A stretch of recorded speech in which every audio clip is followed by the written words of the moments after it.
अक्टूबर 1970 US navy का एक C-121 constellation जहाज एंटार्क्टिका के मैकमुर्डो स्टेशन पर लैंड करने जा रहा था। मौसम इंतहाई खराब था और पायलट को सामने कुछ नजर नहीं आ रहा था, पर फिर भी वो बहुत कॉन्फिडेंट था क्योंकि कॉकपिट में लगा कंपास उसे एटीसी की बताई हुई सही डायरेक्शन दिखा रहा था। कुछ देर बाद जब रनवे नहीं आया तो मैकमुर्डो स्टेशन ने पायलट को बताया कि वो गलत डायरेक्शन में जा रहे हैं। कुछ अटेम्प्ट्स के बाद जब फिर भी पायलट को रनवे नहीं मिला तो फ्यूल खत्म होने की वजह से उन्हें रैंडम जगह पर ही लैंड करना पड़ा। खुशकिस्मती से इस हादसे में कोई जानी नुकसान तो नहीं हुआ, लेकिन सवाल ये है कि कंपास की मदद से जब पायलट एटीसी की बताई हुई डायरेक्शन पर जा रहा था तो आखिर वो गलत डायरेक्शन में कैसे चला गया। बाद में मालूम पड़ा कि ना तो जहाज का कंपास खराब था और ना ही एटीसी ने गलत डायरेक्शन बताई थी। असल वजह वो तीसरी ताकत थी जिस पर किसी का जोर नहीं चल पाता। एविएशन एक्सपर्ट्स ने इस तीसरी ताकत से लड़ने के बजाय इसके साथ रहना सीख लिया है और इसका सबसे बड़ा राज छुपा है रनवे पर लिखे नंबर्स में। ज़ेम टीवी की वीडियोस में एक बार फिर से खुशामदीद। नाज़रीन, सैटेलाइट इमेज में देखें तो दुबई इंटरनेशनल एयरपोर्ट का ये रनवे नंबर 30L है, पर आखिर इस 30 का मतलब क्या है?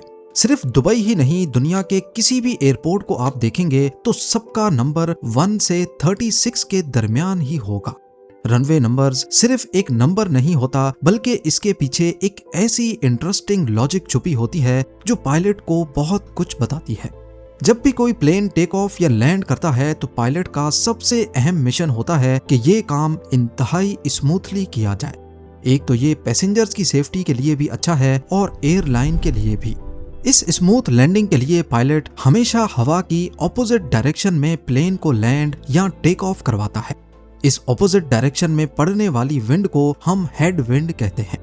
देखें, प्लेन टेक ऑफ तब करता है जब उसके विंग्स पर एक खास एयर स्पीड यानी हवा की स्पीड पड़ती है।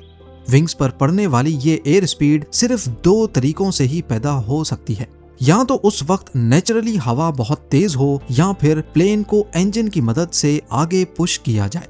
दुनिया के सबसे बड़े पैसेंजर प्लेन एयरबस A380 के केस में जब तक वो 240 से 295 किलोमीटर पर आवर की स्पीड अचीव नहीं कर लेता तब तक वो लिफ्ट नहीं कर सकता। यानी रनवे पर जब वो 240 किलोमीटर पर आवर की स्पीड पर चल रहा हो तो इसका मतलब है कि उसके विंग्स पर भी इतनी ही स्पीड की हवा लग रही है।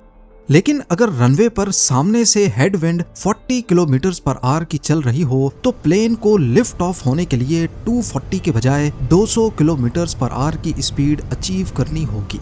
क्योंकि सामने से विंड आ रही है 40, प्लेन की स्पीड है 200, तो विंग्स पर टोटल एयर स्पीड हो जाएगी 240 किलोमीटर पर आवर। यानी वो हेड विंड ही है जिसकी वजह से प्लेन का टेक ऑफ कुछ सेकंड्स पहले हो जाएगा, वो भी कम पावर में। और बिल्कुल ऐसा ही लैंडिंग के वक्त भी होता है। अगर सामने से हेडविंड चल रही हो तो प्लेन की जमीन के मुकाबले में रफ्तार, जिसे ग्राउंड स्पीड कहते हैं, कम हो जाती है, जिससे लैंडिंग इंतहाई स्मूथ होती है। लेकिन अगर सामने से कोई हवा ना हो तो प्लेन जमीन के मुकाबले बहुत तेज आएगा। टच डाउन पे ना सिर्फ झटका लगेगा बल्कि इतने तेज प्लेन को रनवे खत्म होने से पहले रोकने के लिए पायलट को हैवी ब्रेकिंग, फ्लैप्स और रिवर्स इंजन थ्रस्ट का बहुत ज्यादा इस्तेमाल करना पड़ता है, जो कि सेफ्टी के लिए भी सही नहीं है और इससे टायर्स और इंजन को भी नुकसान पहुंचता है। अब क्योंकि लैंडिंग और टेक ऑफ के लिए सामने से आने वाली विंड बहुत इंपॉर्टेंट होती है, तभी एयरपोर्ट्स पर भी रनवेज को ऐसे डिजाइन किया जाता है कि वो हवा की डायरेक्शन में हो। दुनिया के अक्सर एरियाज में साल भर हवा सिर्फ 2 डायरेक्शंस में चलती है, एक डायरेक्शन गर्मियों की और दूसरी सर्दियों की। जैसे दुबई में सिर्फ नॉर्थ वेस्ट और साउथ ईस्ट से हवा चलती है, तो वहाँ रनवेज भी उसी डायरेक्शन में है। अगर विंड नॉर्थ वेस्ट से होगी तो प्लेन्स को डेजर्ट वाली साइड से आकर लैंड करना होगा और ऐसे ही अरेबियन गल्फ की तरफ टेक ऑफ होगा। अगर विंड डायरेक्शन साउथ ईस्ट से है तो अरेबियन गल्फ की तरफ से लैंडिंग होगी और टेक ऑफ डेजर्ट वाली साइड पर होगा। अब हम दुबई इंटरनेशनल एयरपोर्ट की ही एग्जाम्पल को आगे लेके बढ़ते हैं। इस एयरपोर्ट के राइट साइड के ऊपर अगर हम कंपास रख कर देखें तो 0 डिग्रीज पर नॉर्थ है, 90 डिग्रीज पर east, 180 degrees south, 270 degrees west और दोबारा 360 डिग्री पर नॉर्थ है। आप नोटिस करेंगे कि अगर हम 0 से शुरू होकर ऑल द वे गोल घूमकर 300 डिग्रीज पे आएंगे तो ये लाइन रनवे के बिल्कुल अलाइंड है। तो अगर कोई प्लेन डेजर्ट वाली साइड से आ रहा है और एक खास वे पॉइंट पर आकर वो अपनी डायरेक्शन 300 डिग्रीज पर कर लेता है तो वो सीधा रनवे पर पहुंच जाएगा। एविएशन की जबान में 300 को 30 पढ़ते हैं। L का मतलब है लेफ्ट और R का मतलब है राइट, क्योंकि दुबई इंटरनेशनल पर 2 रनवेज हैं। लेकिन अगर विंड डायरेक्शन डेजर्ट से चल रही हो तो प्लेन्स को अरेबियन गल्फ वाली साइड से आकर लैंड करना होगा। पर इस साइड पर देखेंगे तो यहाँ पर 30 नहीं बल्कि 12L और 12R लिखा है। ऐसा इस वजह से है क्योंकि अरेबियन गल्फ की साइड से रनवे 120 डिग्रीज पर अलाइंड है। तो असल में रनवे 2 ही हैं, लेकिन डेजर्ट से आएंगे तो इसका नाम 30 है, जबकि गल्फ की साइड से इसका नाम 12 हो जाता है। चाहे दुनिया का कोई भी रनवे हो, बड़े नंबर में से अगर हम छोटा नंबर माइनस करेंगे तो हमारे पास हमेशा 18 आएगा, यानी 180 डिग्रीज। क्योंकि रनवे बिल्कुल सीधा होता है और सीधी लाइन कंपास में हमेशा 180 डिग्रीज की होती है। अब यहाँ पर 2 पैरेलल रनवेज हैं, यानी यहाँ विंड की डायरेक्शन सिर्फ 2 ही होंगी। यहाँ तो विंड गल्फ की तरफ से आएगी या फिर डेजर्ट की तरफ से। पर अगर कोई ऐसी जगह जहाँ विंड चारों डायरेक्शन में चल सकती है, वहां पर प्लेन्स कैसे लैंड करते हैं? इसके लिए हम चलते हैं मुंबई इंटरनेशनल एयरपोर्ट, जहां पर आप 2 इंटरसेक्टिंग रनवेज देख सकते हैं। यहाँ अगर विंड ईस्ट से चल रही है तो लैंडिंग और टेक ऑफ के लिए रनवे 9 इस्तेमाल होगा, जिसका मतलब है 90 डिग्रीज। और क्योंकि 9 सिंगल डिजिट में लिखना कंफ्यूजन भी पैदा कर सकता है, इसीलिए इसके पीछे 0 लगाकर पायलट्स के लिए क्लियर कर दिया गया है कि ये 9 यानी 90 ही है। इसी रनवे के दूसरे एंड का नंबर क्या होगा? हम सिंपली 18 में 9 प्लस करेंगे 27। अगर विंड वेस्ट से चल रही है तो प्लेन्स 27 यानी 270 डिग्रीज की सीध में आएंगे तो सीधा रनवे पर पहुंच जाएंगे। मुंबई की जियोग्राफिकल लोकेशन कुछ ऐसी है कि यहाँ साल भर सिर्फ 2 डायरेक्शन से हवा नहीं चलती और इन दिनों में टेक ऑफ और लैंडिंग्स दूसरे रनवे पर होती हैं जो पहले वाले को इंटरसेक्ट कर रहा है, रनवे 32 या फिर 14। तो यहाँ तक हमें क्लियर है कि रनवे नंबर्स कोई रैंडम नंबर नहीं बल्कि ये कंपास का एंगल और विंड की डायरेक्शन के बारे में बताता है। सिंप्लीफाई किया जाए तो अगर विंड नॉर्थ वेस्ट से आ रही है तो मुंबई ATC प्लेन को लैंडिंग के लिए रनवे 32 असाइन करेगा। अब पहले वो प्लेन एक खास वे पॉइंट पर जाएगा जो कि इसी रनवे की सीध में रनसाई रिजर्वायर के ऊपर कोई इमेजिनरी पॉइंट होगा और फिर वहां से पायलट जहाज को 32 यानी 320 डिग्रीज में टर्न करेगा, जिससे वो सीधा रनवे 32 तक पहुंच सकता है। यहाँ आपको लग रहा होगा कि रनवे नंबर कंपास लोकेशन का एंगल होता है और जाहिर है ये एंगल कभी चेंज नहीं हो सकता, तो रनवे नंबर्स भी चेंज नहीं होंगे, पर ऐसा नहीं है। आइए चलते हैं नॉर्वे के क्रिस्टियन सैंड एयरपोर्ट पर। जुलाई 2025 की सैटेलाइट इमेज में देखा जाए तो यहाँ रनवे का नंबर 21 है और दूसरी तरफ 3, यानी जो नॉर्थ से आएगा उसको रनवे 210 डिग्रीज पे मिलेगा और स्कैगरेक स्ट्रेट की तरफ से आने पर 30 डिग्रीज पर। लेकिन 10 साल पीछे जाएंगे तो यही रनवे था, लेकिन इसका नंबर फर्क, एक तरफ 22 और दूसरी तरफ 04, यानी स्कैगरेक स्ट्रेट की तरफ से आने पर जो रनवे अभी 30 डिग्रीज पर पड़ता है, पहले वो 40 डिग्रीज पे था। ऐसा क्यों है? क्या एयरपोर्ट मैनेजमेंट से कोई गलती हो गई, कंपास खराब था या कुछ और? आइए समझते हैं हमारी दुनिया की वो ताकत जिस पर किसी का बस नहीं चलता, मैग्नेटिक ड्रिफ्ट। हमारी जमीन सिर्फ मिट्टी और पत्थर का ढेर नहीं बल्कि इसके बिल्कुल सेंटर में पिघला हुआ लोहा मौजूद है जो लगातार घूम रहा है। इस घूमते हुए लिक्विड आयरन की वजह से जमीन के चारों तरफ एक बहुत बड़ी मैग्नेटिक फील्ड पैदा हो जाती है, यानी हमारी जमीन स्पेस में एक बहुत बड़े मैग्नेट की तरह काम करती है। और किसी भी मैग्नेट की तरह जमीन के इस मैग्नेट का भी एक नॉर्थ पोल है और एक साउथ पोल। कंपास के अंदर जो पतली सी सुई होती है वो कोई आम लोहा नहीं होती, बल्कि वो खुद एक छोटा सा मैग्नेट होती है जो एक बारीक पिन पर बैलेंस्ड की जाती है। फिजिक्स का एक बेसिक लॉ है कि मैग्नेट्स के ऑपोजिट पोल्स एक दूसरे को खींचते हैं। अब क्योंकि कंपास की ये सुई मैग्नेट का नॉर्थ पोल है तो वो हमेशा अर्थ की मैग्नेटिक फील्ड के साउथ पोल की तरफ घूम जाती है। यहाँ आप सोच रहे होंगे कि कंपास की सुई अपने मैग्नेट का नॉर्थ पोल है, तो वो अर्थ के नॉर्थ पोल से अट्रैक्ट कैसे होती है, जबकि नॉर्थ और नॉर्थ को तो आपस में रिपेल करना चाहिए। ये है हमारे अर्थ का सबसे बड़ा फन फैक्ट जो बहुत सारे लोगों को मालूम नहीं है।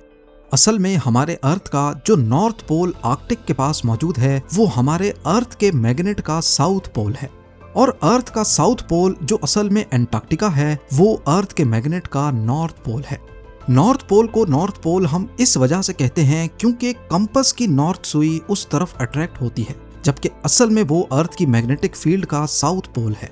लेकिन जमीन के अंदर जो लिक्विड आयरन घूम रहा है वो कोई फिक्स चीज नहीं है, बल्कि वो वक्त के साथ साथ थोड़ा बहुत शिफ्ट होता रहता है।